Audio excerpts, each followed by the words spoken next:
नमस्ते। राधे राधे। हमारा भारतवर्ष में चारों धाम हैं। उनमें से उड़ीसा के पुरी एक धाम है। श्री पुरुषोत्तम क्षेत्र व श्री क्षेत्र भी बोलते हैं। ये जो मंदिर है समुद्र के तट पर है। श्री जगन्नाथ जी का मूर्ति विराजमान है। सिर्फ श्री जगन्नाथ जी का मूर्ति विराजमान नहीं है, उनके बड़े भाई बलभद्र और बहन सुभद्रा भी विराजमान हैं। आप ज्यादातर देखते होंगे मूर्तियां जो होता है वो पत्थर का या फिर धातु का बनाया हुआ रहता है, पर जगन्नाथ जी का जो मूर्ति है संपूर्ण लकड़ी का बनाया हुआ है। उनको दारू बोलते हैं और बड़ा ही विचित्र है। बड़ा बड़ा आंख है, ना हाथ है ना पैर है। आखिर जगन्नाथ जी है कौन, कहां से आए हैं, कैसे प्रकट हुए हैं, ये जो गुप्त रहस्य है मैं आपको दूंगी। द्वापर युग में जब कौरव और पांडव के मध्य युद्ध हुआ था, धर्म और अधर्म के बीच युद्ध हुआ था, तब कौरव वंश ध्वंस हो गया था। तब गांधारी को बहुत दुखी हुआ था। वो बहुत रो रहे थे, बहुत दुखी में थे और होगा भी कैसे नहीं। उनका 100 पुत्र जो मृत्यु को प्राप्त हुए थे। तब कृष्ण ने उनको सांत्वना देने के लिए उनके पास आए। गांधारी ने उनको देख के क्रोधित होके अभिशाप दे दिए थे। जैसे मेरा कौरव वंश भाई भाई के मध्य झगड़ा करके ध्वंस हो गया, वैसे ही तुम्हारा जदुवंश एक दिन ध्वंस हो जाएगा, भाई भाई के मध्य झगड़ा करके। तब श्री कृष्ण ने गांधारी जी का अभिशाप को ग्रहण करके द्वारिका लौट गए थे। बहुत दिन बाद गांधारी जी का जो अभिशाप है वो फलित हुआ। वैसे ही हुआ, जदुवंश में भाई भाई में आपस में लड़ाई करके पूरा ध्वंस हो गया। श्री कृष्ण बहुत चिंतित थे, बहुत दुखी हो गए थे। तब वो एक जंगल की तरफ गए। एक पेड़ के नीचे विश्राम ले रहे थे। तब एक शिकारी आया, उसका नाम जरा था। वो शिकार के लिए सुबह से शाम तक ढूंढ ही रहा था। कुछ मिल जाएगा तो वो घर लेके जाएगा, पर बेचारा बहुत दुखी था। सुबह से उसको कुछ नहीं मिला था। वो सोच रहा था क्या करूं, मैं घर लेके क्या जाऊं, आज कुछ भी नहीं मिला। जब वो घर जा ही रहा था तब उसको लगा कि एक पेड़ के पास शायद हिरन है, उसका कान दिखाई दे रहा था। वो अपना धनुष निकाला और तीर चलाया।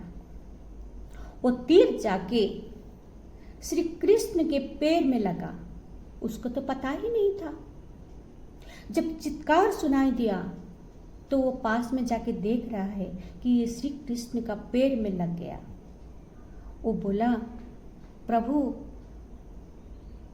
मुझे जो दंड देना है आप दीजिए, मुझसे बहुत बड़ा अपराध हुआ है, ये गलती हो गया।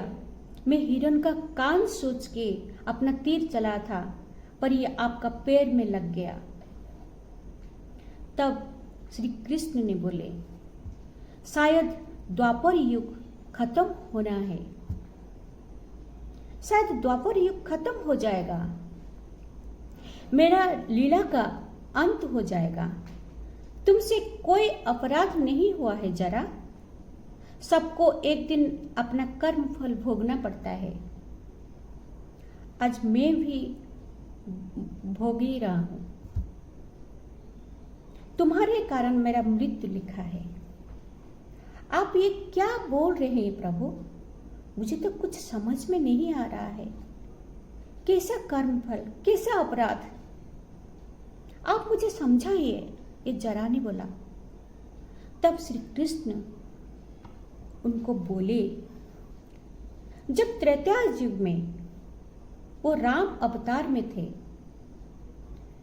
पिता का वचन पालन करने के लिए वो 14 साल वन में घूम ही रहे थे। तब रावण ने छल से सीता को हरण कर लिया। वो सहायता के लिए ऋषि सिंह पर्वत के पास गए थे, जहां सुग्रीव रहता था। जब वो जाके देखे सुग्रीव के पास पहुंचे तो सुग्रीव बहुत ही दुखी था। सुग्रीव बोला, मैं आपका क्या सहायता करूंगा प्रभु, मैं खुद दुखी में हूं, मेरा राज्य नहीं है, मेरा पत्नी भी मेरे पास नहीं है। छल से धोखा से मेरा भाई बलि ने उसको रखा है और मुझे अपना राज्य से बहिष्कार कर दिया है, मैं आपका क्या सहायता करूंगा। तब वो तो मित्रता बनाए थे सुग्रीव के साथ, मित्रता निभाना ही था उनको। राम ने बोले सुग्रीव को, जाओ तुम अपना भाई बलि को बुलाओ द्वंद्व के लिए। तब सुग्रीव ने बोला, उसके पास जितना बल है मेरे पास नहीं है, मैं क्या लड़ाई करूंगा उसके साथ, मैं नहीं कर सकता।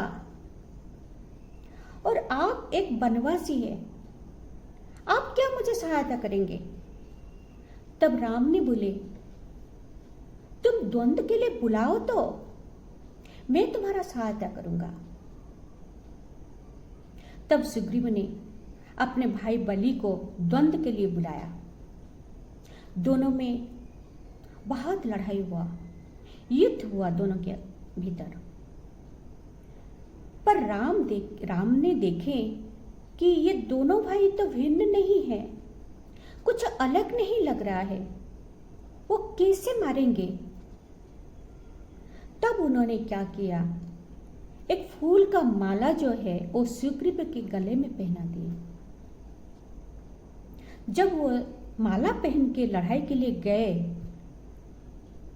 राम जी को पता चल गया कि कौन सुग्रीव है और कौन बाली है। वो एक पेड़ के पीछे रह के अपना धनुष चलाए थे।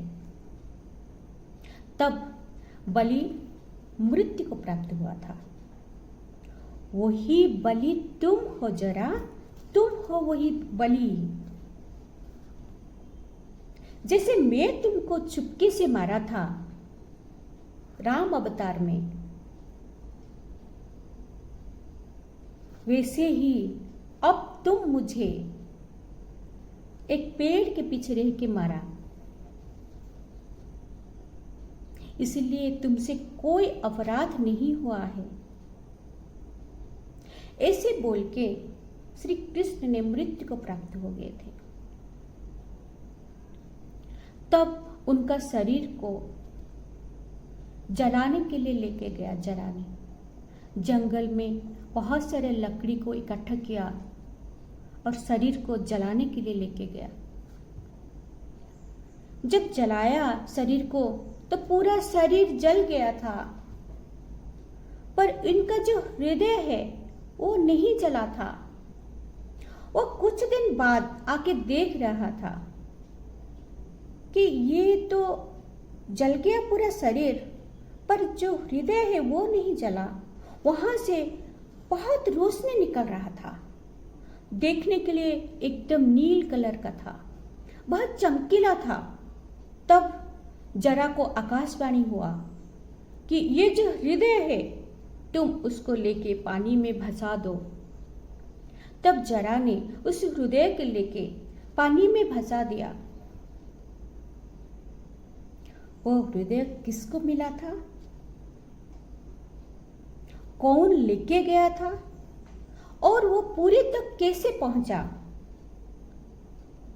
ये सब के बारे में मैं आपको द्वितीय भाग में बताऊंगी। तब तक के लिए नमस्ते।